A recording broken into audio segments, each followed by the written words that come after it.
tahun 2014, nilai perdagangan sapi hidup dan daging merah antara Australia dan Indonesia mencapai lebih dari 1,4 miliar dolar Australia per tahun dan menciptakan lapangan kerja bagi ribuan orang di kedua negara. Industri ini memiliki potensi pertumbuhan yang besar dengan semakin meningkatnya kelompok masyarakat ekonomi menengah di Indonesia yang mengonsumsi lebih banyak daging sapi asal Australia. Namun industri ini menghadapi sejumlah tantangan. Di antaranya memastikan kesejahteraan dan perlakuan terhadap sapi di sepanjang rantai pasok ekspor ternak hidup dan menjaga hubungan bilateral yang penting untuk memaksimalkan peluang pertumbuhan industri. Selain itu, sektor produksi sapi di Indonesia didominasi oleh peternakan skala kecil yang memiliki berbagai keterbatasan untuk berkembang dan seringkali menerapkan sistem tradisional yang tertinggal dari sektor peternakan global. Tantangan-tantangan ini berdampak pada kemampuan sektor produksi sapi Indonesia untuk memenuhi permintaan daging sapi yang terus meningkat.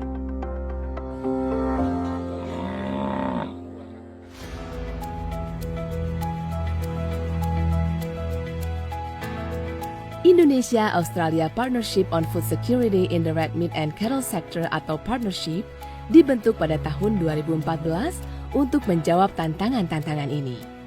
Menyatukan para pengambil keputusan utama baik dari pemerintah maupun industri di Australia dan Indonesia, partnership bertujuan untuk memberikan nilai tambah bagi sektor daging merah dan sapi bagi kedua negara dengan memperkuat hubungan antar pemerintah, industri dengan industri, dan antar masyarakat.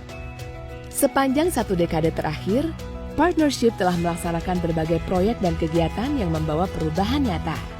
Proyek-proyek tersebut telah membantu menciptakan industri pembiakan dan produksi sapi potong yang dinamis dan berkembang, sekaligus meningkatkan ketahanan dan kemampuan industri melalui pengembangan keahlian, pengetahuan, dan jejaring di antara pelaku industri, serta menciptakan calon pemimpin masa depan. Partnership juga mendukung target dan prioritas pemerintah Indonesia melalui berbagai proyek yang berfokus pada pelatihan, pengembangan standar, peningkatan kesejahteraan hewan, peningkatan kapasitas peternak, serta mendorong perencanaan investasi berbasis bukti dan pengembangan kebijakan di sektor ini.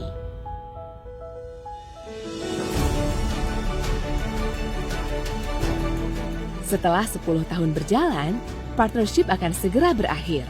Namun dampak dan hasil yang dicapai akan memberi manfaat bagi industri ini di masa mendatang. Kini Indonesia memiliki sektor pembiakan sapi komersial yang berkembang. Hal ini termasuk peningkatan yang pesat atas penerapan model produksi integrasi kelapa sawit dan sapi atau SISKA.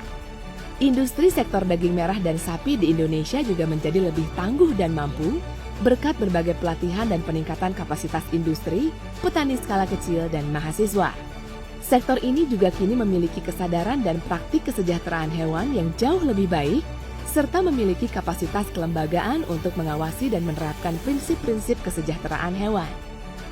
Dan secara keseluruhan, partnership telah memperkuat hubungan perdagangan bilateral antara Indonesia dan Australia di sektor daging merah dan sapi, yang akhirnya menciptakan hubungan perdagangan yang lebih stabil dan meningkatkan kemampuan untuk menjawab tantangan-tantangan industri secara kolaboratif dan efektif.